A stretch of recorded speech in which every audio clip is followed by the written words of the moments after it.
What's up?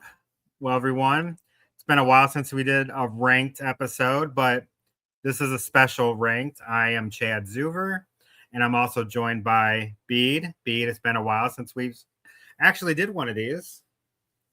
Yeah, it has been a little while. I know we've been meaning to sort of do some for the last few months, but of course, with between mine, yours, and our one of our other hosts for a bloody good time, Marcey's schedules, it's been kind of all over the place. But I think with given the end of the year, or at least at the end of any year, it is always an insane time. Even just like recording podcasts, like and all that are just like, how am I going to fit everything in? Or at least like it's such a mad rush that you're like, you know what?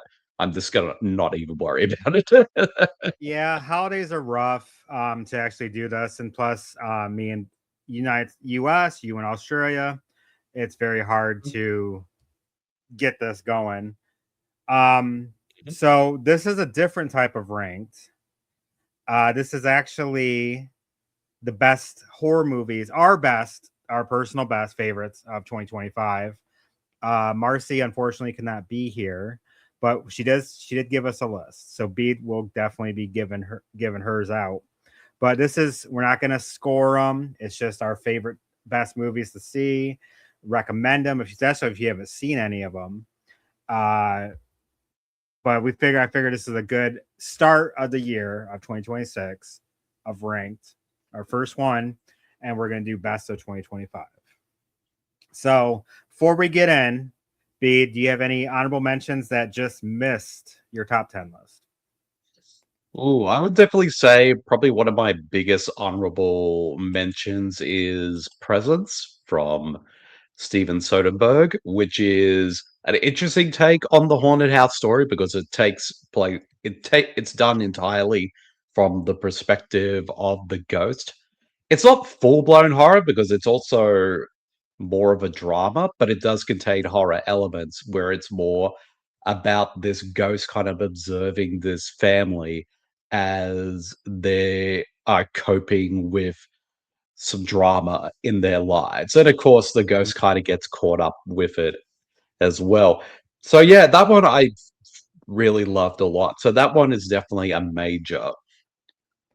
honorable mention for me. But in terms of other ones that I want to give a bit of a shout out to, obviously I want to give a shout out to Final Destination Bloodlines, definitely the best entry in the franchise, at least for me since the first one. Not to say that all the other ones aren't pretty awesome in their own way, Yeah. minus the fourth one, but that's beside the point.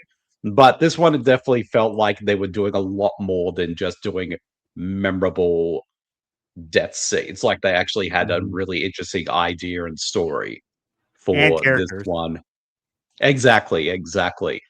And I also kind of want to give a couple other shout outs as well, because I've seen a lot of indie horror movies this year as well. I also saw the latest remake of Silent Night, Deadly Night, which I thought was a blast Hmm. because even though it is a remake, it does its own thing, which I thought was pretty awesome. Then I have an Australian film on the list as well, which is Beasts of War, which of course is Oh, a shark movie, but it's set during World War II, and cool. it's got a great cast. It's visually stunning, and also the shark itself, which is entirely animatronic, just looks scary as hell. This So is an independent that one, movie. yeah, well, it's an independent Australian movie, yeah. Okay. Damn. And also, I got to give credit because since I also am one of the hosts of the To Be Tuesdays podcast, there was one To Be original movie that I thought was really good, Tongue which was twister. Matt. Yes, which was Match. Definitely a movie that go in without knowing anything too much about it, because let's just say that movie is messed up for all the best reasons. And also, yeah, I have quite a few. I'll also say Clown in a Cornfield was a lot of fun. Yes. Yes. Also, It was. A film called There's a Zombie Outside, I really liked as well. Definitely not, even though it's a zombie film, but there's a lot more to it that I can definitely see people not vibing with, but personally, I really Mhm. dug it. And finally, I'll say for as one of my last honorable mentions, VHS Halloween, which I think is probably my favorite since part two. And because this one, though, like because, with a lot of anthology films, like you never know what you're going to get with the segments, but this is Mhm. where all the segments were pretty strong. So those are my honorable mentions, Chad. Um, so I'm gonna do like 3 theater, 3 streaming. Mhm. So, I gotta give love to Hard Eyes. Yes. I just think that was at one absolutely hilarious. It was funny as hell. And I just think the kills were great. The main characters were great. I know it's Mason Goody, and I can't think of her name, but they were absolutely perfect together. And I just thought it was really cool. Kind of a little out there on the reveal, but Mhm. I just thought I just had a lot of fun watching that movie. I just loved it, and it got a great response, but not a really good showing in the theaters. Yep. Um, Another one I'm looking, I'm kind of with you on Clowns and Cornfield. So this is not my top 10 list, but it's it's close. It's 28 years later. Yep. Um, I love the first and second one. This one, Mhm. even still good, really still good. Um, I didn't like connect with it as opposed to the other ones. The first one you had Cillian Murphy's character. The second one you had the kids. This one, Mhm. the son, the wife, the husband, the doctor. Who are you really? I know you're supposed to probably connect with the kid, but I just couldn't do it. The kid just seemed like a weak version, even though he was like being manned up. It's just maybe it might go higher if when I see the new one in a couple weeks. Mm. Um but it was close. It was close. And then the next one I'm gonna get hate. I don't care. Fuck off is Strangers Chapter 2. I love it because one, it does the exact same thing as the original Strangers, and everyone's like, "Oh, this is great." It does the same thing. Shut up. It. I love it. I think it's good. You actually have a very smart final girl, and you have a very ruthless strangers, and then now we're going to a little bit of a backstory on them. You know what? I like it. It's one of my honorable mentions. And streaming wise, oh, streaming was really good this year in horror. Um, Let me look. I want to say Queens of the Dead, Tina Mhm. Romero's movie. Loved it. I love the characters. Nico, he's my boy, or she, sorry. Um, love Nico. Nico was the best part of the whole fucking movie. Um, it was a very nice throwback to Romero's zombie movies. I thought it was great. It just there's better movies. One, I don't know if you've seen, but it's called Boneface. I know of the name, but I haven't seen it yet. It is different. So it's about a serial killer kills someone and they go to a diner and then without like any costume or whatever. And then the police show up and then you have to figure out. And then it's like a who's who battling out, like who's the killer. I thought it was very well done. I thought it was very cool. Um, I just thought it was a really good for a Tubi movie. I thought it was really good. And then lastly, I'm probably gonna say Dream Eater. Mhm. I really liked it. The POV of the night terrors. Even though the actors sucked, even though they're supposed to be like the guy was cool. I liked him, but I just didn't dig their chemistry. I just think the acting and stuff and the paralysis, I thought it was really cool, and I thought it was really frightening, especially the POV side of it. All right. But that's our honorable mentions. Definitely watch all those movies. Like I literally forgot about Match. I wanted to watch it and I couldn't remember what the name of it was, and I never got to watch it for 2025. But I'll definitely watch it soon. I'd All right, definitely say it's definitely worth checking out. yeah. So we'll go to our very first horror movie. Do you want to give ours? Do you want to give Marcy's first? Well, I might. Well, I've already got mine written down, but I think we Okay. could do ours first, and then we'll Yeah. do Marcy's. You want to do them separate? Yeah. Well, we'll do ours, and then we'll do Marcy's Okay. next. So, Cool. Cool. all right. All So right. I'm ready with So my let's number start. 10. Queens of the Dead, and I got Silent Night, Deadly Night. Uh, Yes. Bede versus the Living Dead. I'm not surprised this is on your list. Well, I think what I love most about Queens of the Dead, like it's obviously like obviously I was very excited to see it, being that it is directed by George A. Romero's daughter, Tita Romero. But I Mhm. was very curious though, because you never know what you're gonna get. Like, will this be a good movie or will it be a bad film? But I will say this though, what I think I love so much about the film is it is just purely entertaining. Like she definitely has a social commentary at the center of the film, just like her dad does. But at the same time, like she does her own thing, which I think is very important because this is a film that is a full-blown comedy. It is unabashedly LBGTQ themed throughout because you have most of the cast are from that group. And I think everybody just does such a fantastic job with their Yeah, performances. they do. It does, and it's the characters, and also too, and I think this is something we haven't really seen in many horror films in such a while, is like all the characters are likable. Like you Yeah, actually they are. care about them and what happens to them. And because I feel like at this day and age with a lot of horror films, filmmakers kind of purposely go out of their way to make their characters so unlikable that you just look forward to them to die.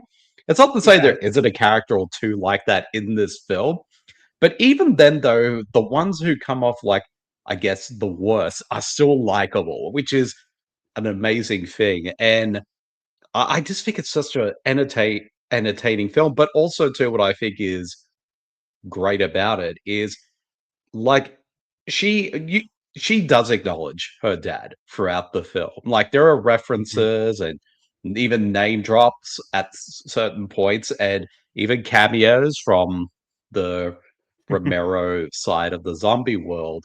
Tom So, Savini. I love the fact. Yes, exactly, and I think that's what I love about it is, like, it's like, yeah, George was my dad, and I'm basically gonna let I'm acknowledge how great he is. I'm acknowledging how great of a filmmaker he is and how much I love him because he was my dad. So it's great that she still does that throughout this entire film without, while also still creating her own thing. So I just think it's a lot of fun, this movie.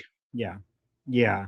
It's a real good movie. Yeah, you hit the nail on the head. You don't hate one character in that movie.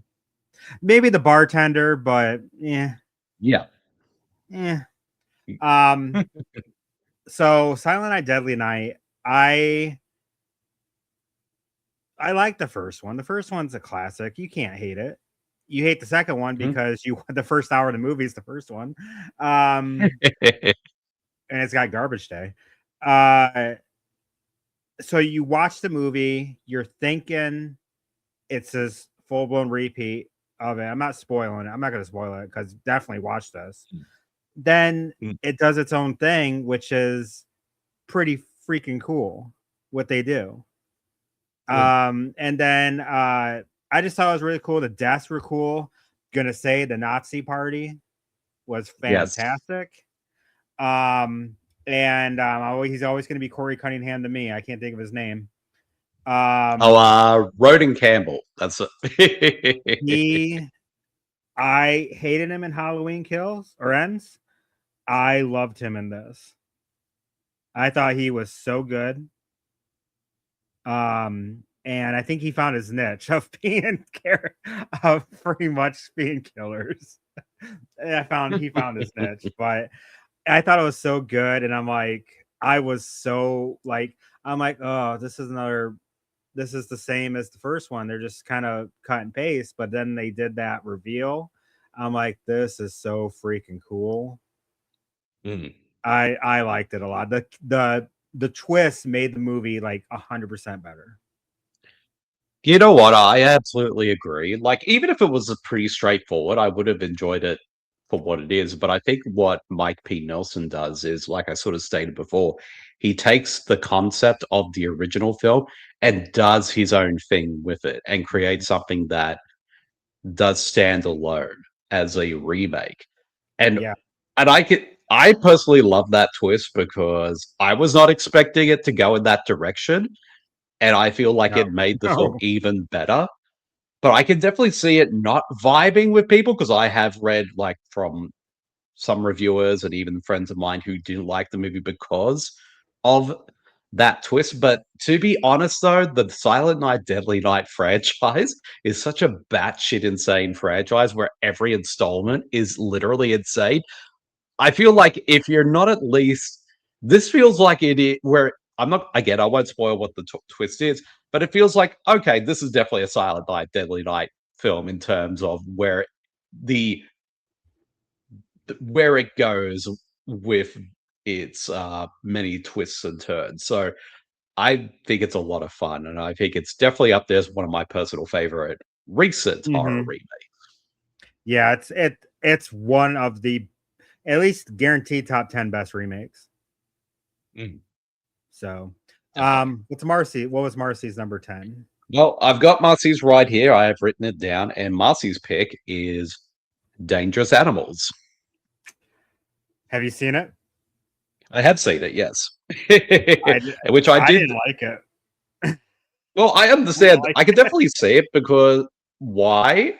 I mean, I obviously you'll have your reasons, but I think why the film. I personally liked it, but but I think what I really liked about it is it's a shark film, but the sharks aren't the villains in the movie. It's the serial killer who I think is played brilliantly by Jai Courtney, who is an actor who surprisingly. people think he does like, especially like during his Hollywood period and all that, when he was in so many films, like he sort of came off as rather wooden and all that. But I feel like with this performance, he just let himself off the leash, and I think his performance is great. Like there definitely is flaws within the film, and I would say of Sean Burns films that I've seen because I loved The Loved Ones and The Devil's Candy, which were his two prior films. This one is definitely, I would say, his weakest, but also his most mainstream film as well. But I did enjoy it, and to me, it's like along with Beasts of War. It's definitely one of the more stronger shark movies that I had seen, even though the shark aspect is only a more minuscule element Mhm. of this one. It so the reason why is because it reminded me so much of Shark Night 3D. Oh, yeah, Of yes. You have villains, which manipulating sharks and doing all the stuff with the sharks. It's kind of came off as just a kind of like a different version of that. That's what kind of threw me. And Jai Courtney, he reminded me so much of I don't know what, like Buffalo Bill. Bill from Silence of the Lambs. Yes. So, all right, that's our number 10. And number 9, this is gonna surprise you. Oh, hold on. Oh, I have to rewrite mine again because I forgot to change the number. But bear with me 1 second. you're Okay. fine. All right. Mine will All surprise right. I'm people. done. All All right. right. All right. I'm curious. Oh, Um, Weapon. The ending was amazing. I'm not gonna lie. The mhm. ending was hilariously amazing. It's on HBO Max, so go watch it. Um, it's just the different the different point of views that they shown, Mhm. who I didn't care about the cop and the burnout. That did nothing for the story. That was just added runtime. That did nothing to added anything to it. Um, Outside of that, the you have a brilliant performance by oh crap, what's her actually the Josh Brolin was okay. Um Amy Madigan was great and Mhm. Julie Garner. This is like Mm. Julie Garner's second or third horror movie of the year because she was Oh, in it would have Wolfman. been she was in Wolfman, and she the year before she was in Apartment 2A, which is the Rosemary's Baby prequel. Yeah, and she was off Fantastic Four.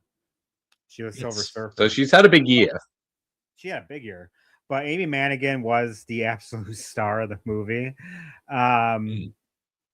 so it's just the different story point of view. The stories didn't kind of took me out of it. I mean, he's a good director because I love Barbarian. Um, I don't know why I like it, but I thought Zach Kreger just did too much for something that could have been so simple. Mm. But I still like it. It's still one of my definitely top 10 horror movies of the year. But it was very borderline not making it in my list. So good I'll, boy. I'll, I'll yeah, well, I'll save my thoughts for later because it may or may not be on my list. So, It might be. but I picked a Good Boy as my number 9. Again, it seems to be like surprisingly one of the more divisive films of the year. But I love but similar to Presence, I do love that it takes a very interesting, unique approach to the haunted house story. But instead of Presence, which is seen from the perspective of the ghost, this one though it's seen from the perspective of a dog, which I think is actually a really clever idea to set a supernatural horror film around, because if you know about animals, animals do have a bit of a sixth sense. So, and I've had instances with my life where I'm with a dog, and sometimes the dog just is looking at something in the corner of the room, and you're not exactly sure what it's looking at. But I think the movie does a great job at showcasing that in a Mhm. very effective way, which I found rather creepy. But also, too, sort of the what really got me. I mean, Indy the dog is the best actor of the year. I 100. Animal, human, or otherwise, because he's the bestest boy. He deserves all the Oscars. But I think You what saw the makes credits, right? yes, he, They he made got it. he got first credit, and also one critics group like out there in their awards actually nominated Indy the dog for best actor, which I thought I was love, amazing. I love it. I can't, but I think what makes the film work for me is like it actually has a really strong emotional core, because it is about the relationship between this dog and its owner. But the owner, of course, is being haunted by these spirits that is messing with his mind.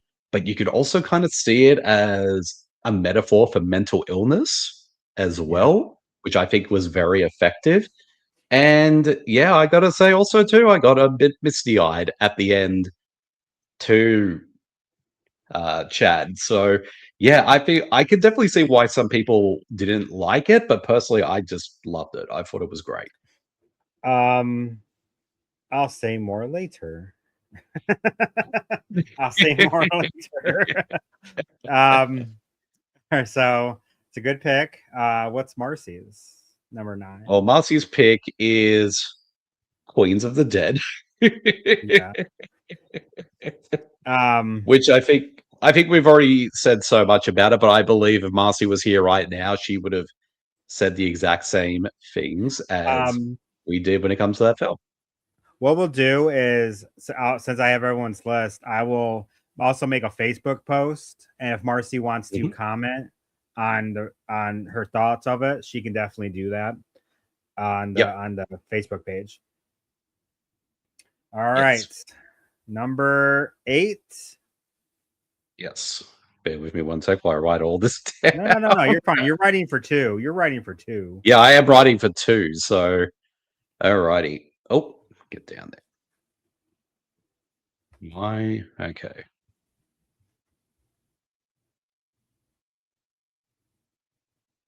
Oops. The funny is, I've seen your list. I think I've seen everything on your list. If I'm memory surprised I've serves kind me of seen a lot this year, which is especially in terms of horror, because I'm always like way behind. yeah. Alrighty, so alrighty, well I've got my hold on, where is it?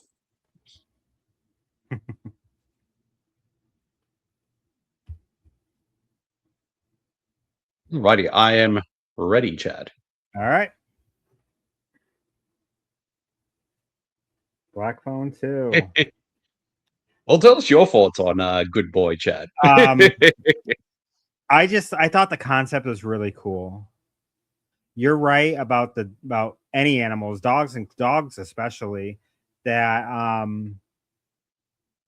that they do all this stuff and they see things that we can't see, and they actually made a movie about it that I think if I remember correctly when I heard in the credits took 3 years to make hmm or something along those lines. But I thought it was really cool.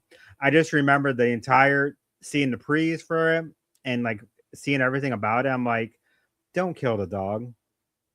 Please don't. Please don't kill the I think that dog. was I think that was everyone's reaction after when the first trailer came out. It's like, are they going to kill the dog? They better not kill the dog. Yeah. So I just thought it was really cool. I mean, you hit the nail on the head about the mental illness. I thought that was a very good scene. It's like a darkness over. I can't think of his name. Do you remember his name? The human? Let me find out. I know Um, it's because he pretty. was very hit and miss. On like Mhm. he was very nice, and then he was kind of an ass. But I Todd, that's it the was character's name. Todd. Yep. Yeah, and it's just like no matter what he did, Indy like um did everything he could to protect him. So regardless of how he was treated, but I just think that was is a very cool concept that I did not think I would like because I'm like, you're just following dog's point of view for hour and a half, but it worked Mhm. very well and it had some very creepy moments. Very creepy moments. That's really so I really like that. I absolutely agree. So what about Black Phone 2? Well, I mean, I really liked the first Black Phone film. I thought it was a really good film, but honestly, I gotta say, I think Black Phone 2 is actually better overall. I think it's more creepier, and I love the fact it is definitely the best Nightmare on Elm Street film that isn't an entry in the Nightmare on Elm Street franchise. Like, it wears its influences on its sleeve, which I loved. And like the grabber just goes full Freddy Krueger in this one, Yeah. but Yes. still making him creepy and scary. The performances are great. I like that the sister character is even given more of a focus this time around. Mhm. And there's some really cool revelations within the story that I thought were really compelling. And also have it setting it at this kind of camp in the winter where it's snowing actually made it such a really interesting location for it. And I think it's just a and also the dream sequences are actually very chilling because I love Mhm. the fact that Scott Derrickson kind of shoots a lot of them in like 8 millimeter Yeah. film, like it's like an old, like again, very similar to what he did with the home camera footage in Sinister, and it just adds another layer of creepiness to it. Like it does have some silly moments. I mean, the grabber like on ice skates is a pretty hilarious image, but it kind of works for the movie. So yeah, I think this is a great sequel that I honestly is better than the first one. Yeah, we'll get to my we'll get it to I'll say my point of view when I get to it because it's Yes. definitely on my list. Yeah, I feel like this is we're gonna be saying that a lot It's fine. throughout the episode. I will write down Marcy's pick. Oops. Clearly, I can't spell. What's funny, I really wonder if because if Indy would not get nominated for Good Boy, it would have been a Golden Globe more than an Oscar. Yes. And that's already done with, and he didn't get anything. Yeah. So, Well, I'm sort of looking at it now at the Good Boy page. Indy is up for Best Performance in a Horror or Thriller from the Astra Film Awards, and also he's nominated. Actually, no, he's already won Best Animal Performance from the San Diego Film Critics Society, and also he. Well, yeah, I think that's about it, really. the funny thing is Oh, the you did making win. of, was that what he win? Oh, I was going. He also won Best in Show, as well, and also a special award from the Austin Film Critics Association. So if you watch the movie, watch the credits because they show the making of it, and it's just Mm. hilarious when you got like a very scary scene and you just see them doing it with the dog going, doing that little, trying to get his attention. It was actually hilarious how they did it, but big props for it. It was just a husband and wife team that did it, Mm. so Yes. that's just major props. What was Marcy's number 8? Well, Marcy's number 8 is Frankenstein, which I realize I wrote it wrong, right? I have not seen this Oh. because I don't have like it's like 3 hours, isn't it? It's very long. It's about 2.5 hours. Yeah. It's hard sitting that long at home. Theater's different. Home, Mm. I get too like I get too distracted of other stuff. Yeah. So I'll watch it eventually, but I haven't seen it yet. Look forward to hearing what your thoughts once you do. And I do you have anything on Frankenstein or is this a wait till later? Wait till later. Wait till later. All right. So let's go to number 7. Whoops.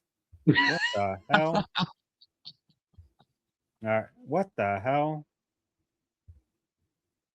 Told you they Know what's changed going stuff on. around. All right. Number 7. Okay, number 7. Let's do this. All right. I'll just give since we talked about Black Phone, I'll just give my quick opinion. This was more of a Nightmare on Elm Street remake than the remake of the movie. It was. Um, I the kids, Madison Thames and Madeline McGraw are absolutely perfect. Ethan Hawke is so creepy in this as being like a Freddy type character. The only negative I would say is there's no kills. Mm. Why couldn't you have killed the other 2 people that were in it? The ones that got attacked at the end? Mm. You could have killed them. Nobody would have cared. Nobody would have cared. But I just think I'm that it go ahead. I was going to say, like, to defend that, the lack of kills, I will say though that didn't bother me as much because I was on the edge of my seat throughout one character who was being tormented by the grabber because I was like, are they really going to kill this character or not? And I was actually fearful for the character. So But I also like you also got a backstory about the mom too, which I was not Mm. expecting. So I thought it was very well done. Scott Derrickson can do. He's done so many good horror movies. Sinister. I'm not saying Sinister 2. It was okay, but Sinister and then the Black Phone series. Ethan Hawke's just doing wonders for this guy. He's making amazing performances in the, like I said, Madison Thames and Madeline McGraw. McGraw sisters are killing it though in horror. Oh Um, yeah. it is a really fun movie because you watch the dream sequences and the people get tortured. Like that is so Freddy-esque dream sequences Mhm. that makes it well. And then that final sequence is so well done and so freaking amazing. Mm. So, what's your Frankenstein? Yes. Well, Frankenstein was my number 7, and I saw it on the big screen, so I was lucky to see it on the big screen where it did look amazing. Like I do love the Frankenstein story, so I'm always going to be there if a new adaptation is being made. I was skeptical about this one because I have to be honest, Chad, I have not been the biggest Guillermo del Toro fan Yeah. in a while. And outside of Crimson Peak, which I really liked, I think most of his output since Hellboy 2 has been either mediocre, to be honest. Um, Mhm. and I was just kind of getting tired of his shtick. But yeah, I don't know why, like Frankenstein kind of got me back onto his train. Like it is a pretty mostly faithful adaptation of the book. So you're not gonna I mean, there are gonna be aspects you obviously gonna know because we've seen this story done many times, but you can definitely tell there's a lot of passion behind it. And I feel like Guillermo del Toro has been building himself up throughout his whole career to make this film because when you kind of think about it, every film of nearly every film of del Toro's is a Frankenstein story. Like he is Yeah.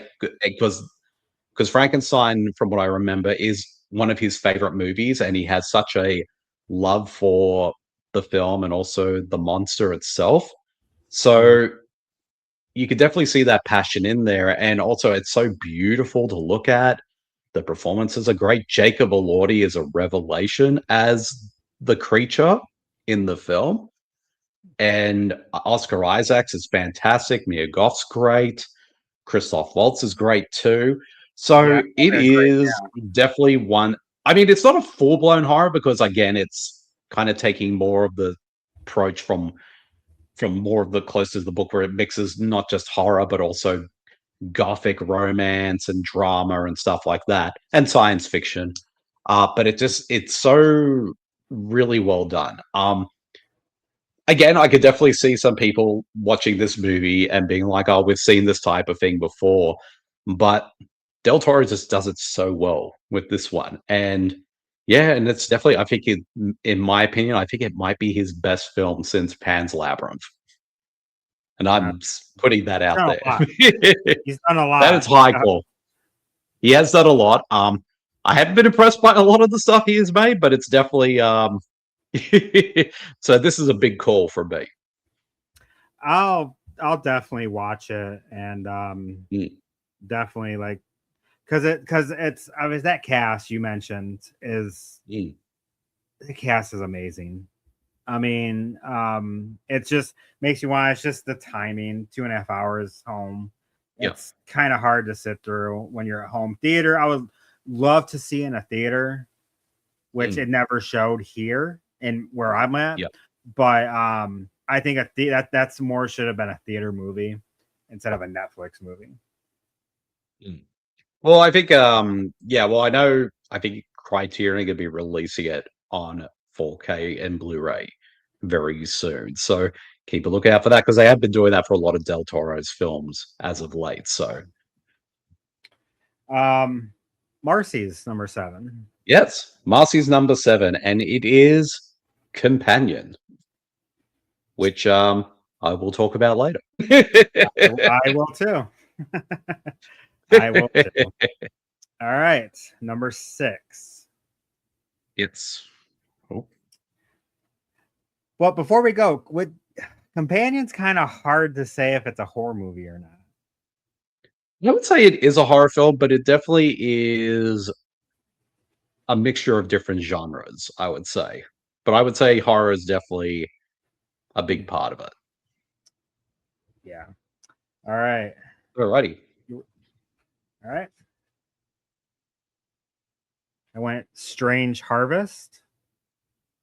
And I went You with went. The Long Walk. Have you seen Strange Harvest? I know of it, but I still haven't seen it yet. But I've heard a lot of interesting things about Strange Harvest. So this I knew nothing about this. I knew it's about a serial killer. That's it. I kind of went in insanely cold. Um, our friends at Gutted Horror podcast, I kept seeing them on Instagram about Strange Harvest. So I'm like, I'm definitely gonna see this in theaters. So I went, and it's a mockumentary, and you just see all this stuff about this killer in California that's been killing for like 3 decades, and it's like, and it's about it's like some cult like things, and it makes it like just how they do everything and the story they tell about it. It's like you're so invested. It's like a true crime doc movie that I was like so invested. And then the gore, like they really show some shit. And I just thought it was cool, like how they did everything. Like I was not expecting this. Like, don't watch trailers. Just watch it. It's on Hulu Disney Plus. They just put it on there, I Nice. think, a couple weeks ago.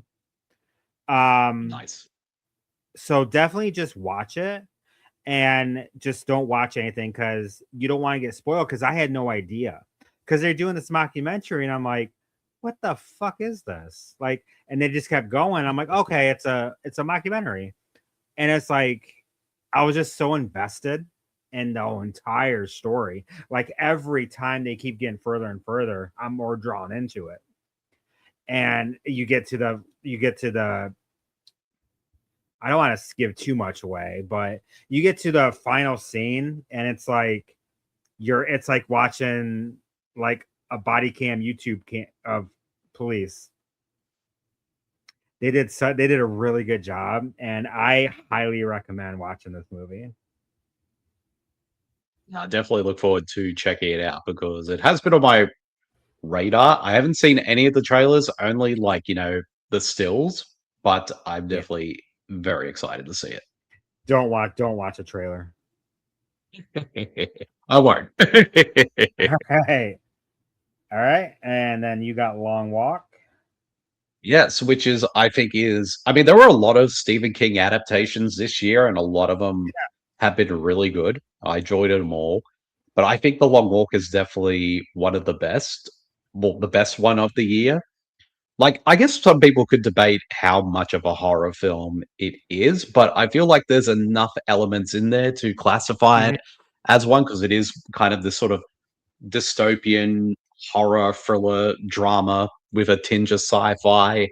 And I found it absolutely riveting from beginning to end with this very simple premise of a bunch of teenage boys who are randomly picked to be in this game called The Long Walk, where they have to basically walk nonstop until one is left. And if you slow down or anything like that, you immediately get killed. So there can only be one left.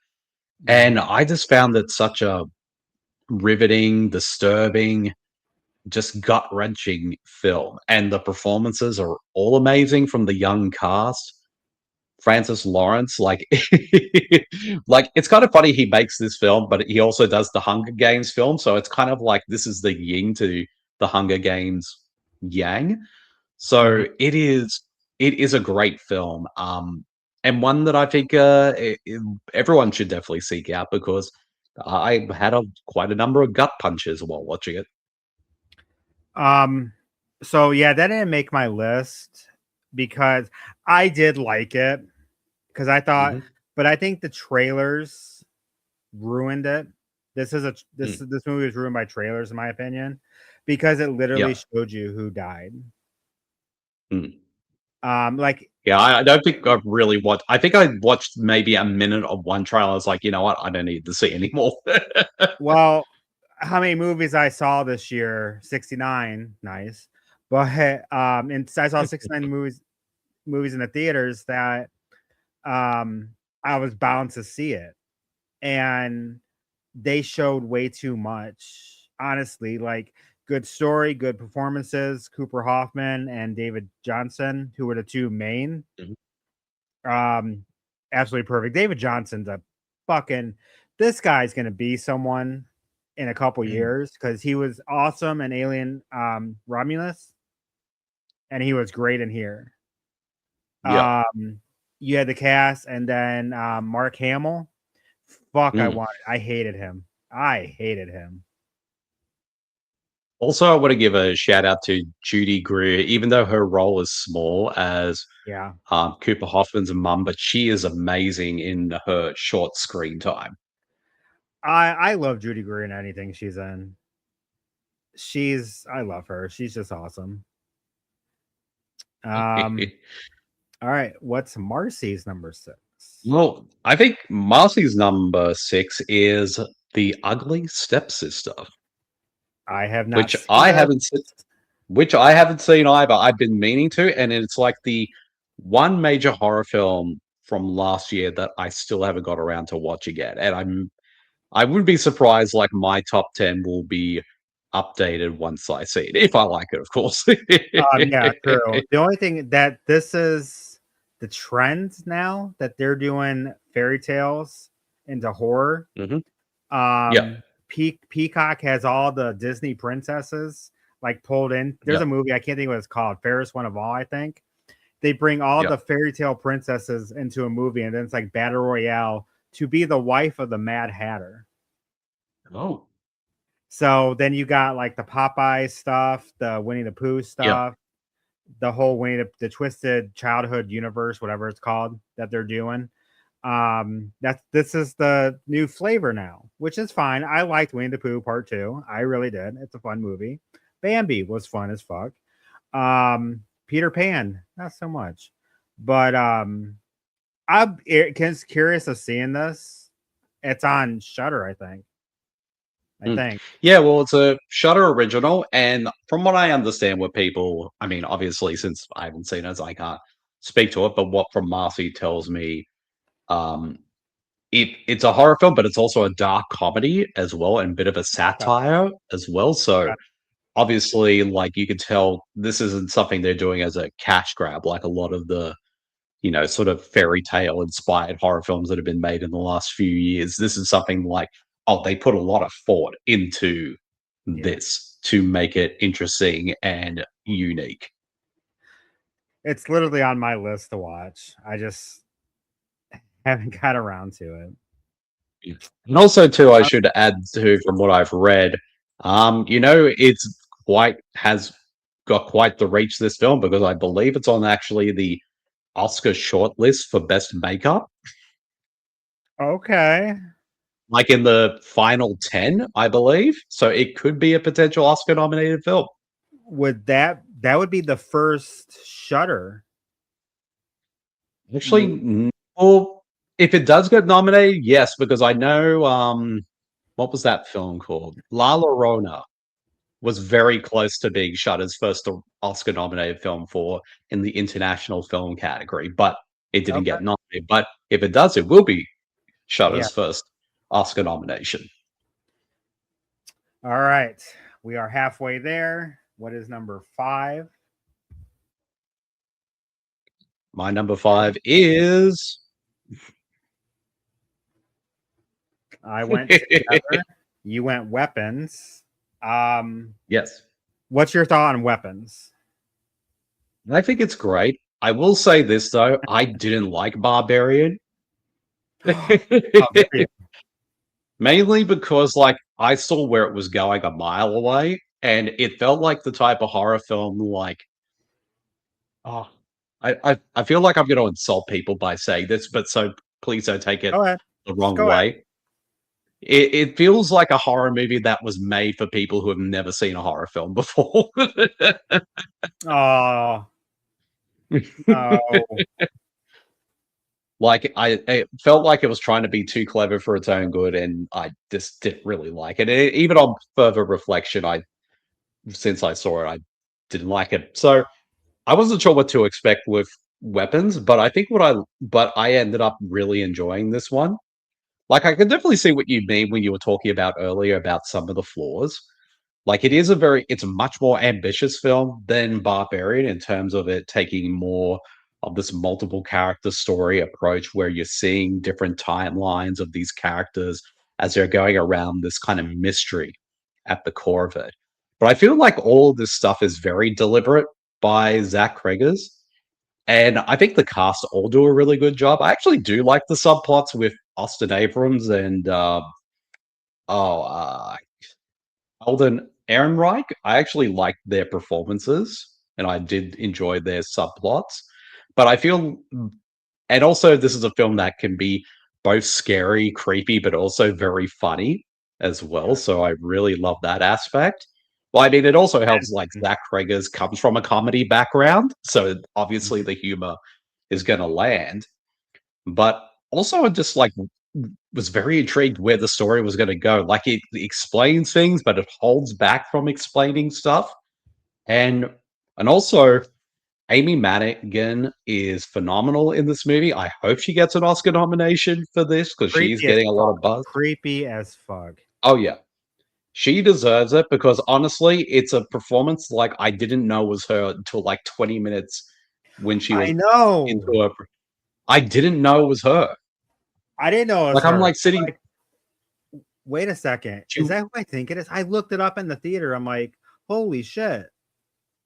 yeah, she was completely unrecognizable, and it only like 20 minutes because I'm like, who is this actress who's playing Aunt Gladys? And then it just clicked with me, oh, that's Amy Madigan. I I couldn't believe that.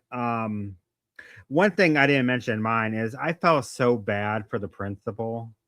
Him and his Yes, husband were just gonna have hot dogs, and then they yes, opened the door for an unexpected visitor. I felt so bad for them. But I did too. um, speaking of Zach Greger, he is directing the Resident Evil movie coming out this year. Indeed. Indeed. I'm So very excited. I'm a big Resident Evil fan, so I'm very excited to see what his approach is going to be from. But I understand it's going to be his own thing, which I think is a good idea. So as long as Alice ain't in it, I don't care. Just I think Alice should be in all the Resident Evil movies, but that's just me. she's just being all the movies. Yes. Um, But well, tell us about your thoughts on Together, Chad. together this so this was an indie movie just by Michael Shanks, directed it. Allison Brie and Dave Franco. This was, I think, all three of them have been working on this for a while, Yeah. and this is a body horror, supernatural body horror movie, and I just think this was a very simple movie, but it's like Allison Brie and Dave Franco, who Dave Franco is not the greatest actor. He isn't. He's more known for his comedy. And so this is the most serious role I've seen him in. All right. And Sorry about that. My dad just walked oh, in. you're fine.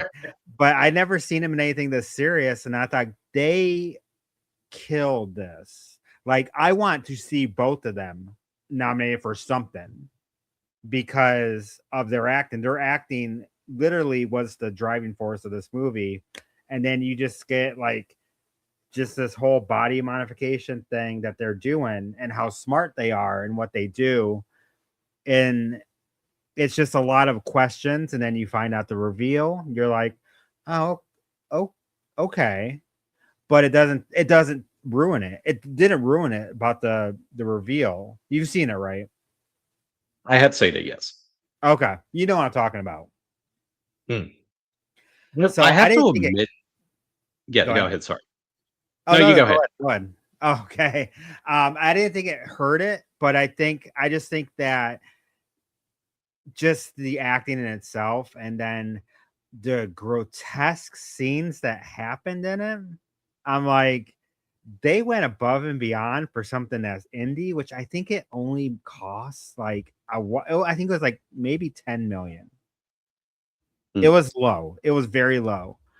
And it's hard saying it's an indie movie for 10 million, but the special effects were great.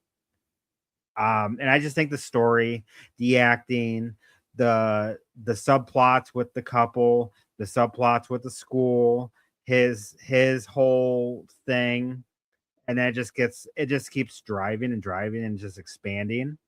I just thought it was a very beautiful movie that I wasn't sure if I was gonna like it, but I was watching it like holy shit. Like I if I was in the theater by myself, I would literally give it a standing ovation. So I should also mention, Chad, this is also an Australian film as well. is it? Yes. I Shot did not know that, entirely in, but I don't care, but, yes. um, that's cool, though, that's really cool. Was it film I oh, have so it's film filmed in Australia. Yeah, it was filmed in, Victoria, where, I currently live, so around Okay, Melbourne Way. It was shot in Melbourne. So, yeah, well, pretty much outside of Alison Brie and, Dave Franco, everybody else in the cast is an Australian actor, and the okay, filmmaker is Australian as well, so okay. So what was your thoughts of it? I didn't really care for it. That's fine. I'll That's I'll totally I'll explain fine. myself. I'll explain myself. I think with, together, I think both Alison Brie and Dave Franco did a really good job in the film.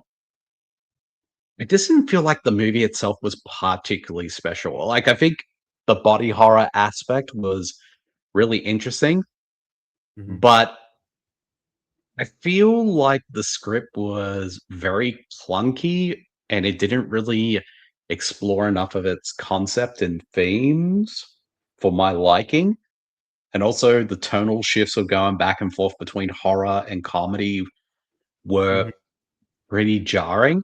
And also, too, it feels like a concept for a film that it didn't need to be feature length. It could have easily have been either a short film or maybe an episode of a TV show because it did tend to drag in spots, at least for me. Anyway, like there was definitely some interesting elements in it, and I'm curious to see what Michael Shanks, the director, was is going to do next. But yeah, I feel like this one just didn't work for me overall. that's actually a pretty interesting, thought about a short movie or a TV series or a TV I used to have TV episode. That I can see like a Outer Limits, Twilight Zone Mm. part of it. I can see that. I mean, there was a lot of runtime edition at scenes that didn't do anything. It was just more pretty much rinse repeat on the relationship thing. But I didn't think it still hurt it. I think the body horror, which is a lot of shock value type stuff, um, was done. But I just think that the acting was the driving force, and obviously they're a couple. I don't know if they're married or not, but they great chemistry with those two. And honestly, the best acting job I've seen Dave Franco in non-comedy role. Mm. So, and I'm not a big Alison Brie fan either, but I thought she was great in it too.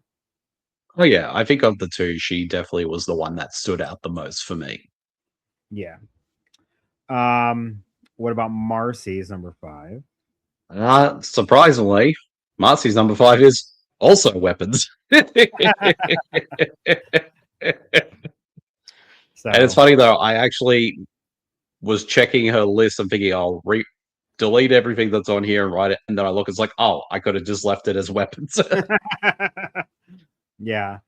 Like I said, Marcy, if you want, leave a comment on the page when I post on there. All right, let's go to number 4. This is a guilty pleasure one for me because I had such a blast watching it. Yep. All right, You ready? let's do this. Yep. Nice. Oh, you know what? Predator Badlands would definitely have been an honorable mention on my list as well. It just didn't.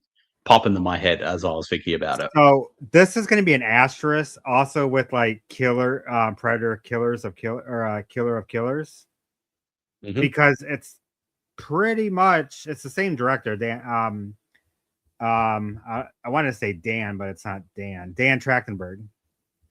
Yes. He did both, and he's got something. He is bringing Predator back to freaking Arnold Schwarzenegger days. Um, it's just this one I did not expect a buddy cop movie. I did, and it worked. It really worked. I mean, pretty much this was a solo Elle Fanning movie. This was just her, and she was absolutely great in it. And you have Dak, the Predator, who you're pretty much following. Um, I just I didn't know this was the type of Predator movie it would have been, but it fucking worked. And the acting's good. With Elle Fanning, she plays two roles. Um, and then Dak is great, and then the action is really cool. And you go back to the Predator. Um, go back to the old school Predator. This is actually it's a fun movie to watch. It takes you back to the original 80s Predator, which has been missing. Predator, well, 19 was it 2018, 2017? Hmm. The worst one, the horrible one was bad. Predators was good, but yeah, Predator made it a joke. And then this just takes you back to the original 80s, which you had the I just think that had the buddy cop, you have a better understanding of Wayland Universe and the corporation. I just think it's Trachtenberg is doing good shit with the Predator franchise.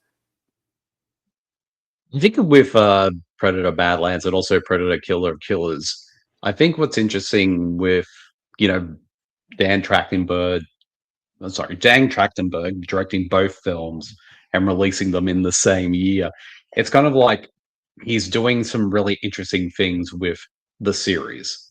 Like he's not just a filmmaker who is just so enamored with the nostalgia and the fanboyism of it. Like obviously he's a fan, but he wants to do something interesting and unique with this franchise. And the fact that you got these two films that come out the same year with Predator Badlands, like you say, having this kind of more buddy sci-fi action horror element to it between the characters of Deck and also Elle Fanning's character, where it definitely is a more. I can definitely see the criticism some people had it is it's not as bloody as the other ones, hence why it was rated PG-13 in the US. But honestly, it didn't worry me that much because they found really clever ways to work around that, like having the kills be mostly on aliens, and also any human characters that are featured in it are actually androids. So Yeah, yeah, it didn't. I mean, I don't remember what year it takes place in, or because they kind of thousands of do. years. They kind of tie everything in together, especially with the Alien franchise. They tie everything together, so I don't know where this fits in the timetable. Um, but yeah, I think he's doing stuff. I think he's going to continue this. This is going to get continued. I think they're going to be Mm, making a sequel, which I'm for that. It's just you see a different side of the Predator, mm. which And of is course, uh, yeah, welcoming change.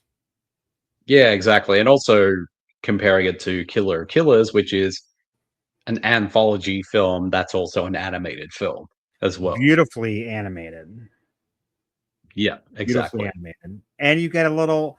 You throw you back, and he did Prey too, Yes.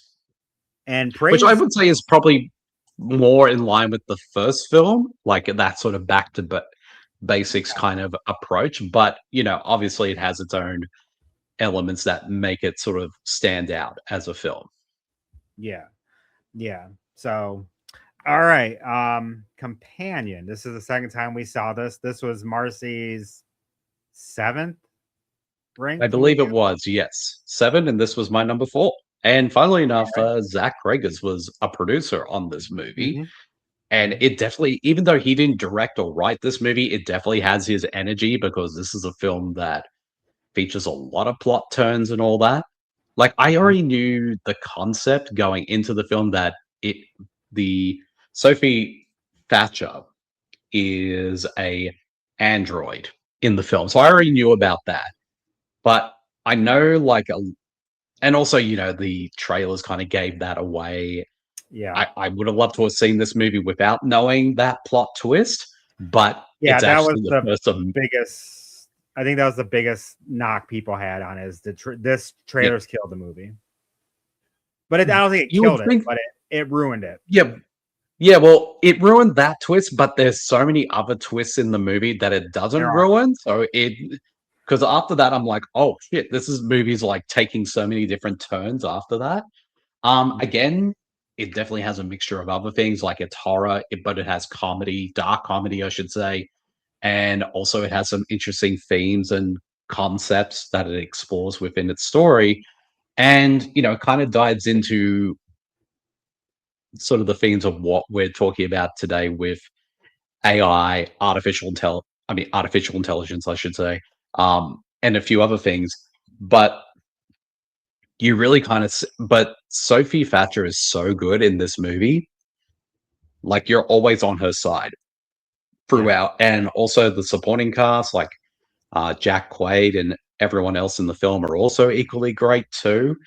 And it's just a film that is a lot of fun. It is very funny, but yeah, I think it has at a moment, but it also has some pretty intense moments as well. So Mhm. it's definitely was a huge surprise for me this year. I didn't.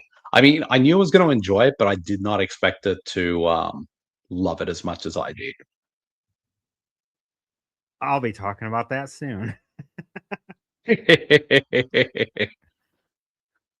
All right, so What I'll was write down Marcy's number Marcy's. 4? All right, Marcy's is. Oops, clearly I can't spell today. It is her number 4 is Bring Her Back. I did see this. I will talk about it later. Yes, and I will talk about it later too. All right. Simple enough. All right, Exactly. let's go to number 3. I'm just gonna show it since you're writing, since it was you talked about it. Is Companion was Yeah. my number 3. Um everything you said, Sophie Thatcher was amazing in this. Not only that, is Jack Quaid was so evil in this Mm, movie. Like he killed it this year. He had this. He had Novocaine. Neighborhood Watch is a really good movie too to watch. Novocaine's fun too. He's making his strides. He's not relying on his name anymore. He's showing his acting, and this showed a different side of him. Like I would say, Scream side of the killer. You had years. Shut up! It's not a spoiler anymore. It's been years that we saw this side of him, and I just thought it was really good. You're right. The twist really changed it. It really did because I didn't see it coming. I didn't see those twists. I knew Sophie's. I knew that, but the other twists were really cool. Didn't see that coming because I remember in the theater the twist happened and the whole audience gasped when that twist happened. Like they did not expect it because it came out of nowhere. And like my girlfriend even said, like, I did not see that coming. And we both loved the movie, and I just thought it was a very clever movie. And I liked it a lot. It's a very fun movie, very funny, underrated funny movie. oh yeah, definitely, definitely. And my number 3 is going to be slightly controversial. Is Sinners. Okay. I do think it's an amazing film. It is pretty much it lives up to the hype. It's brilliantly made by Ryan Coogler from just every aspect. Direction, writing, just everything is amazing. The performances are all fantastic. And I love the fact that it's a movie that has a lot to say, not just in terms of social commentary, but also about history as well, in terms of because music is such a big part of the story. And I love the fact that the movie really dives into that and makes it a huge part of it. But also, like, it definitely wears its influences on its sleeve. And Ryan Coogler makes no buts about it. Oh, this is a vampire story. And From Dusk Till Dawn is a major influence on this film because it kind of does the same type of structure of it where it's like not really a horror film for the first half and then it kind of kicks into gear into the second half. And I think Michael B. Jordan's amazing in his duo role. This is a movie where everybody is fantastic. Like and everyone gives such great performances. And it's one that I honestly, even though yes, it's number 3 on my list, I definitely look forward to watching it again because I could definitely see it being a film like the more times you watch it, the more you get out of it. So it is a fantastic film, and it definitely is one that lived up to the hype. Yeah. Again, we'll talk about it when we get to it.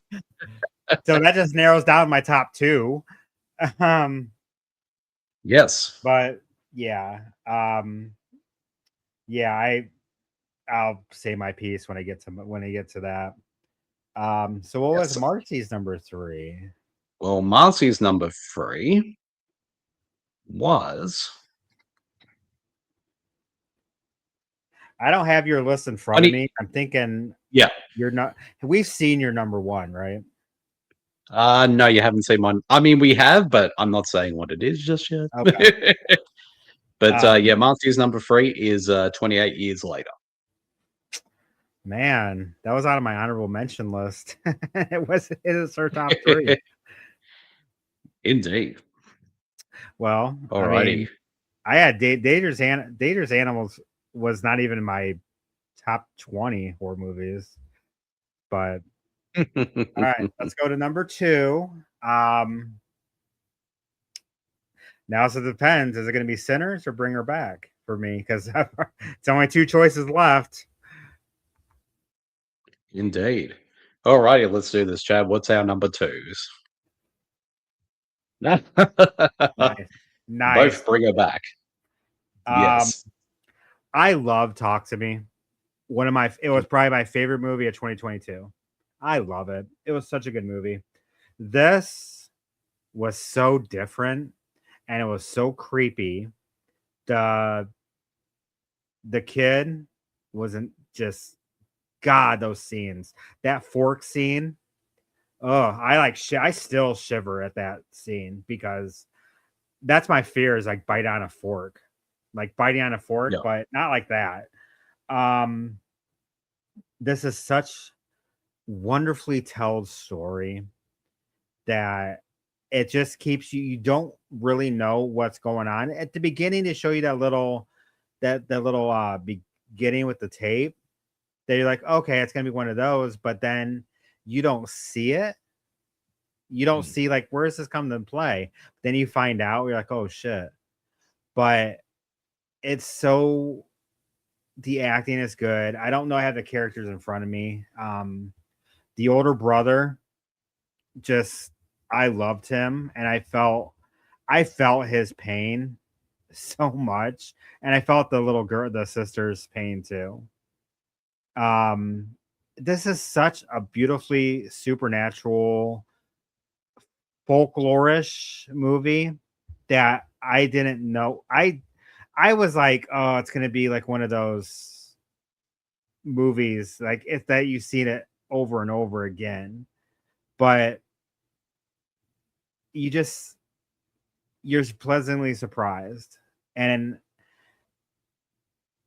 it's the acting, Sally Hawkins. Oh my god, give her an Oscar. Honest to God, give her an Oscar for this. She won't get nominated because she wasn't getting nominated for a Golden Globe.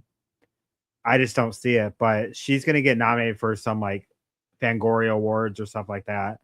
But she was so good in this movie. And then Oliver, God, I can't. I can't say without giving it away a lot, but Oliver was the MVP of the movie.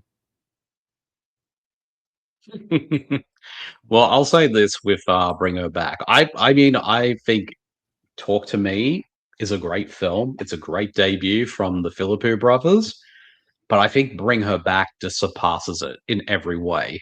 Like, I think what's interesting about both films is they both kind of deal with grief in interesting ways. Like with Talk to Me, it's more about grieving the loss of a parent, but this one is obviously about the grieving the loss of a child.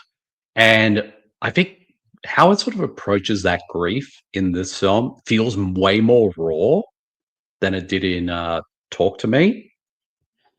It actually, I would say this is probably one of the most rawest films that deals with grief, at least in horror, since probably Hereditary. That's what it kind of felt like with me Yeah. in terms of Yeah. how raw it approaches it. And also, it definitely reminds me a lot of French horror films, like from the 2000s, like the more French extremity type of horror films, where it's not going for the, like, sort of more mainstream type of horror, like Talk to Me is, which hence why that movie blew up as well as it did. This one is like, oh, it's going for much more visceral horror. And I just think it's so brilliantly done. Sally Hawkins is amazing in it. I mean, everyone's amazing in it. There's so many chilling scenes throughout this entire film. The fork scene, as you mentioned, was just fucked up. That was I would that like I hate when horror movies do that. An everyday thing that everyone uses daily, pretty much, hopefully Mm, daily, is just they make it so. Oh, they say it make it so grotesque. That's like mm. it's like it literally gives me like shivers. Like I'm literally shivering just thinking about that scene now, just because it came out of nowhere and you just see it and then you hear, oh god, I can literally hear it in my head right now. It's just those sounds. The sound design was absolutely stunning. Like it was chilling. It like did like a shiver down my spine. Just the simple the sound that they did with that is they did. These guys are. I hope they stay true to horror, and maybe they'll branch out once in a while. But I think horror is their calling. Mm. I So, absolutely agree. like, I saw this like opening weekend, I believe, when it came out, and like, I just saw it's gonna be a supernatural movie, but it surprised me, and I absolutely loved it. Exactly. It Same was one here. of Same the here. I think it was one of the few 5-star movies I gave um of the year on my letterbox. I think it was the same as for me as well. Um what's Marcy's number two? Oh, she had what was her She's- two? Her number two was OnlyFangs, I haven't which seen this. is which is made by Paul Ragsdale, who's a friend of the To Be Tuesdays podcast. It is, if you've seen Murders, I mean, I still haven't watched OnlyFangs yet, which is shameful of me because, and I guess I'm Marcy and me and everyone at To Be Tuesdays are blowing our horns because we actually have a cameo in the movie. Nice. It's on Tubi, And right? also, not yet, but hopefully very soon. But also, we're executive producers as well, so. Well, So we this still is want to get him on the onto Bloody Good Time. yes, yes. Paul, if you're listening right now, definitely join us for an episode. But yeah, well, outside of those, like obviously aspects, I guess some people say it seems like a conflict of interest of putting a movie that you guys are involved in from a producing and acting standpoint. It's like no, Yeah. from what everyone tells me, even though I still haven't had a chance to watch it yet, everyone who has watched it has told me that the film is a lot of fun. It's a great comedic satire and also it has a lot of really sexy ladies in it and vampires. So there you go. I hope so with the title Only Fangs. But um I think you know exactly what film you're getting into when it's called yeah, Only Fangs and yeah. the filmmaker's other work is called Murder Size, which is Yeah, on Tubi. So like I'm sure you guys are gonna do it for a Tubi Tuesday when that gets when it's on Tubi. I mean, Definitely, we definitely will for sure. yeah. I thought it was on Tubi, like I didn't know, but I'll definitely check it out. Like I've been seeing Marcey posting it for a while now, and we've been trying to get him on the be on the show for a bit. So yeah, we'll definitely check that out. I'll definitely check that out when it gets released. All Sweet. right, we're on our number one. Obviously, Mhm. mine's no surprise. I'll just show it. Yes. Well, my number one is Man, you make me feel like shit. Maybe on my top 10 list. Um, so I'll just get centers out of the way. Um, this movie, Ryan Coogler, I love him as a director. He does so many good shit, good shit. Michael B. Jordan, I love him as an actor. I remember I saw him on Chronicle. I think that was his first movie, was Chronicle. I wouldn't know if it was his first movie, but it was definitely the movie that broke him out. Yeah. And I'm like, okay, I've seen a lot well, this is the first movie I've seen him, unless I don't remember him in anything. I'm like, okay, this guy's gonna do something. And he's done so much, and he's had dual roles, pretty much played the same character with Smoke and Stacks. They were pretty much the same. There's no difference. But such a good role, especially doing two roles. That's probably very hard. And he did it. You said the supporting cast, Delroy Lindo, amazing. Haley Steinfeld, um, Jack O'Connell, Miles Canton. Jack O'Connell was great too, but Oh yeah. the music was the secondary character as well. And you didn't mention it. I'm kind of glad you didn't, so I can bring it up. Is the scene of the music scene, which I still don't know if it was one take. You know what scene I'm talking about?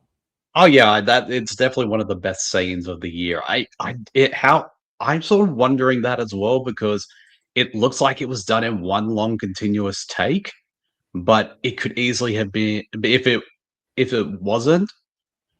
I mean, it's impressive that it looks like it is, but if it was, yeah, it's still just as equally Like, impressive. I'm gonna watch it again soon just to see if I can see if it does the cheat one takes of the going through a wall or going through something, but music was a character in the movie. Um, you so expect two movies when you watch this.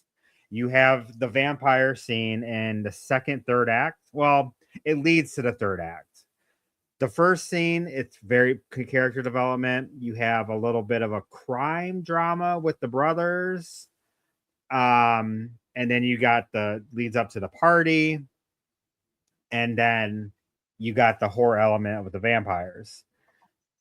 Very smart movie, very funny. It stays true to the vampire lore. Bloody as all hell. Very funny with a lot of the side characters. Jack O'Connell, he's actually pretty funny in this. And Mm. I think he's in the new 28 Days. But what was it called? Boneyard or whatever it's called? The new The Bone Temple.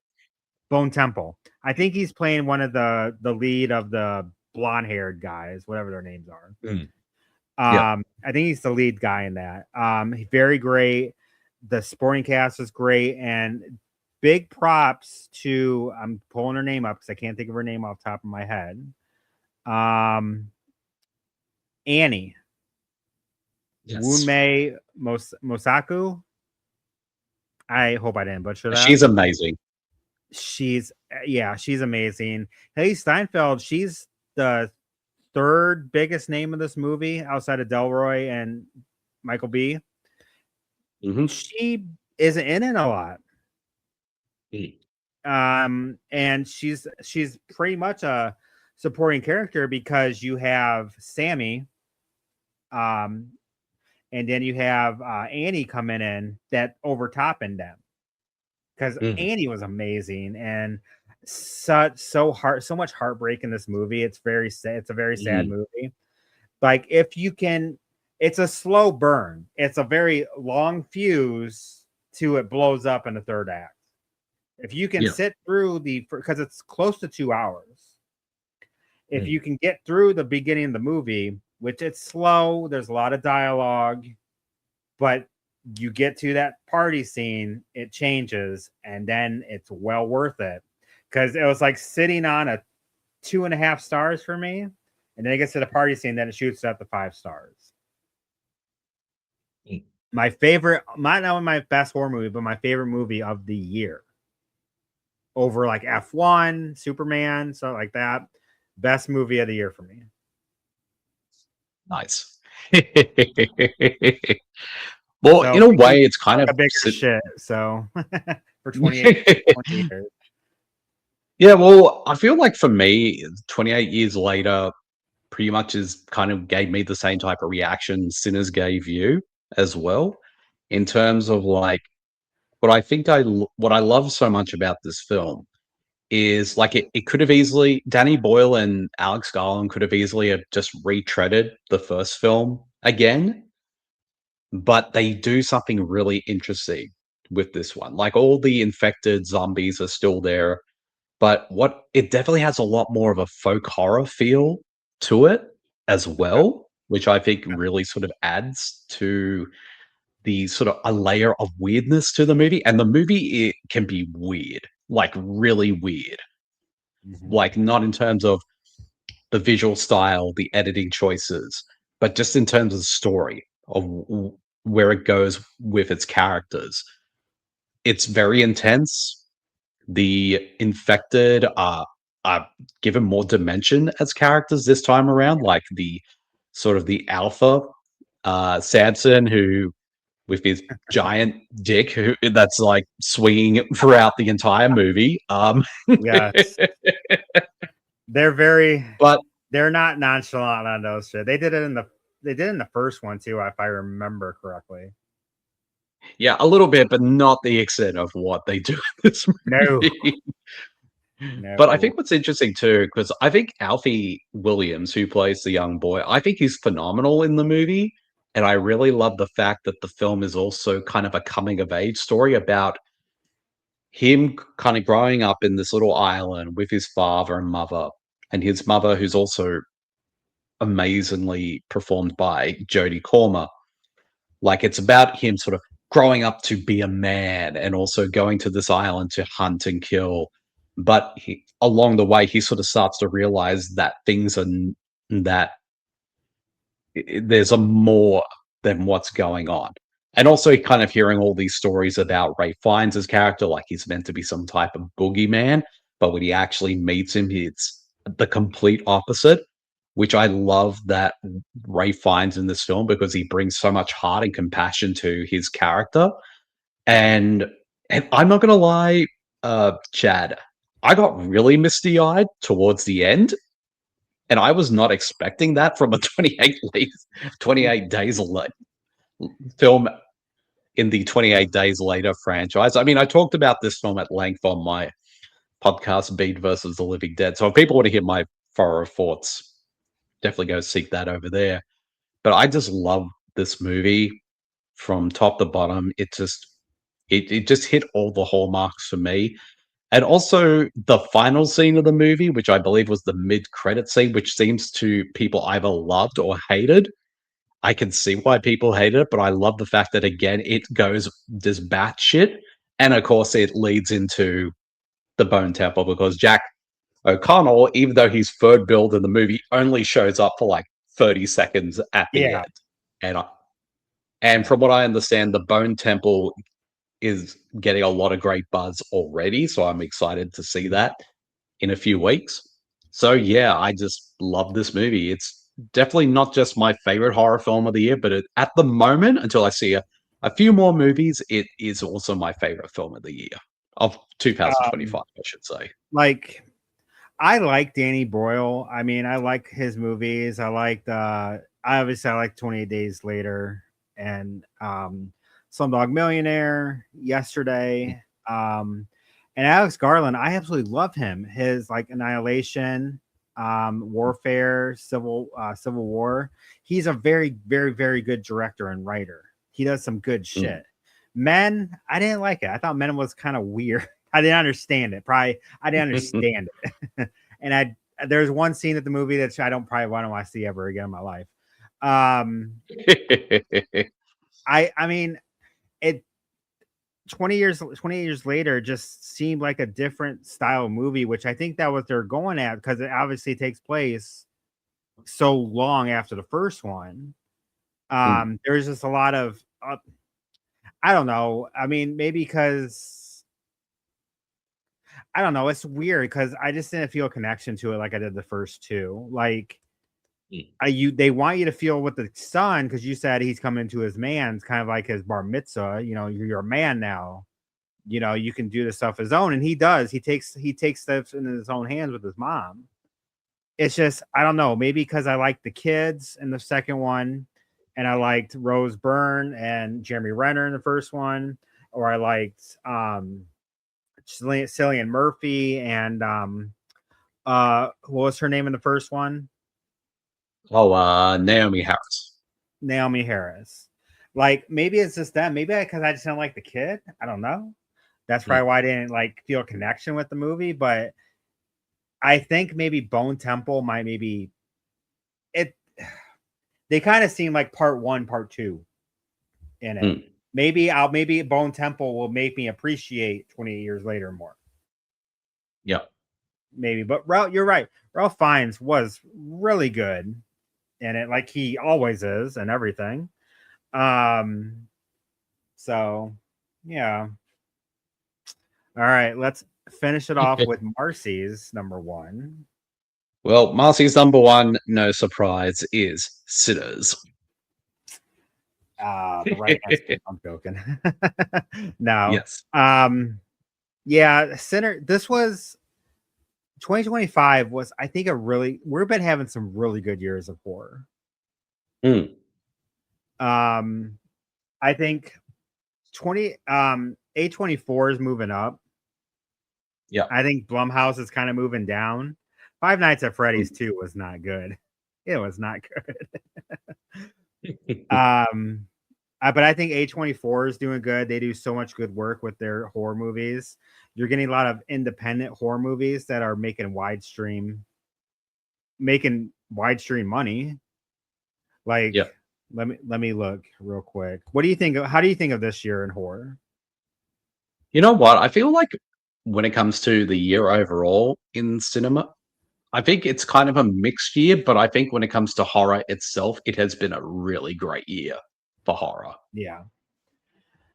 Um, let's see. We had 5 movies make over $100 million. That was Sinners, Conjuring, Weapons, Found Us in Bloodlines, and then Five Nights at Freddy's. Mm. But you had a lot of good, a lot of sequels. Black Phone 2, Mm. Megan 2.0, which I did not like. Um, let's see. So you have a lot of good movies like Shelby Oaks got some Mhm. buzz from Neon. Keeper I did not like. I didn't like that. That was way too of a slow burn. Him was weird. Hard Eyes were loved. So I thought it was a very good year looking at this list Mm. um, of horror movies. So I think horror is getting better. Like I think this year, I think Bury the Dead or We Bury the Dead is a zombie movie that Mhm. got released. In here, it's now. You maybe in a couple weeks. Yeah, which is weird because it's actually an Australian horror film too. Why you guys get them before us? I don't get it. Ugh, that's a good question, but there's a lot of good movies coming out this year. Mm. Evil Dead Burns, Silent Yes. Hill, Scream Which 7. I Yeah, well, Silent Return to Silent Hill, I think is out a few weeks. It's literally this month it comes out in. Is it? Yeah, this month in about 2 Oh weeks, shit, I you're believe, 2, right. 3 weeks. You're right. January 22nd. Yeah, yeah, yeah. So, so there's a lot of good. I'm hopeful. Every year it gets better and better. You always have a breakaway movie. Last year was Substance. This Hmm. year, or 2 years ago, I mean, was Substance. That last year was Sinners, Weapons, so to speak. Yep. Maybe mainstream horror movies. And also, So, I let's not forget Sam Raimi is making his return to the horror genre this year as well with Send Help. oh yeah, with Rachel McAdams. I believe Rachel that's out in McAdams and Dylan February. O'Brien. Nah, end of January, I think. Oh, I okay. haven't because I have on my calendar. I put movies when I see them. So when I got free time, I think Yep. you're right. I think it might be. Now that I think about it, I think it might be February. Yeah, January 30th. Also, I'm just looking at a Yeah, list right now as well, and uh, I've heard good things about Primate from I early know. screening. I know. I heard at the time because I just saw the trailer when I saw Anaconda. They showed the trailer and they show like the audience reacting. And they said as of this thing, as of a date, it had a 90% Rotten Tomatoes score. I'm Yes. like, it's a monkey killing people. I'm like, it's kind of like Monkey Shines, maybe. I don't know. So I'm very hopeful, and hopefully we don't have a lot of sequels. I mean, we got Scream, Ready or Not, stuff like that. Yep. But I want to see like A24 Australian movies are killing it. Especially we had Bring Her Back Yep. and then Dangerous Animals. And then what was the shark movie? Oh, The one you Beast said, of War. Beasts of War. So every year it gets better. I think horror movies are getting better every year. And Neon's picking up too, because they had Shelby Oaks, which it was okay. Keeper, I didn't like that much, but they also had Long Legs from 2 years Mm. ago, and that that was a hit and very good movie. So And also, sort of again looking at what else is coming out, like you mentioned earlier, Resident Evil will be out later this year. Also, Robert Eggers' next film, Werewolf, will be out next December. Oh, this December, I should say. Um, Also, what else is here? there's Because I'm like so I'm oh, looking new. Psycho Killer looks really good. mm. Also, Uh, Lee Cronin, who directed Evil Dead Rise, his next movie is out later this year, and it's his take on The Mummy. okay, so it's kind of a remake of The Mummy. Okay. Yeah, but I think from what I understand, he's going back to more of the horror roots for this one, rather than, I guess, the more Brendan Fraser version. But that version is also coming back with a sequel, probably next year or the year after. Yeah. Okay. So yeah, I see. Yeah, I see it right there. So we got some good stuff. A lot of sequels. I think Terrifier 4 is coming out this Hmm. year. Scream 7, like I said, Evil Dead Burn, which I don't know if it's a sequel or it's something different. It could be Um, like similar to Rise, where it's a standalone story within the universe. Possibly. Strangers wraps up their third 3 chapters in February because I think they released it early because it's not making money. They just want to get. I think they just want to wash their hands with it, which sucks, Mhm. but Mm. whatever. But I'm excited for Well, this year. We got some good shit coming out. mm. Wonder what the sinners or the weapons or the bringer back is going to surprise us with something. Mm. But that's that. B, thank you so much for joining. I think we went a little too long because it's okay.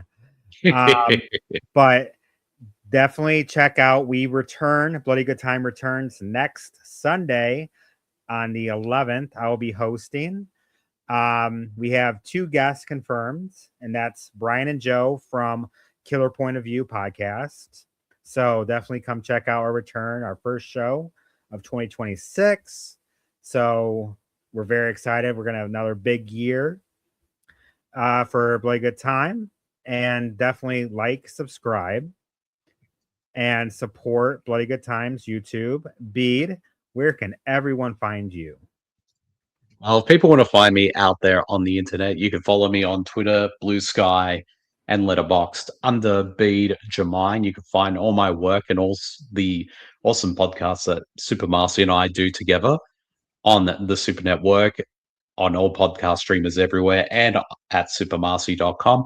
And also, you can listen to my solo podcast, Bede versus the Living Dead, on all podcast streamers everywhere, including the many spin offs along with it, including being released later this month, is the first 2 episodes of my latest show on the Bede versus Living Dead network, Bede and Chad versus the Big Apple. So keep a lookout for that one towards the end of January. Are you gonna do? This would take you probably a year just to cover Bede versus Bede versus sharks and cover shark movies. I feel like that. I mean, I could do that, but I feel like that could be a topic like somebody else has already started doing, or somebody else will do eventually. I guess I'm trying to be a little bit more niche. Yeah, yeah, because there's so many shark movies. But There thank you is. guys so much for watching our first episode of Ranked of 2026. We'll be doing another one sometime this month of Final Guys.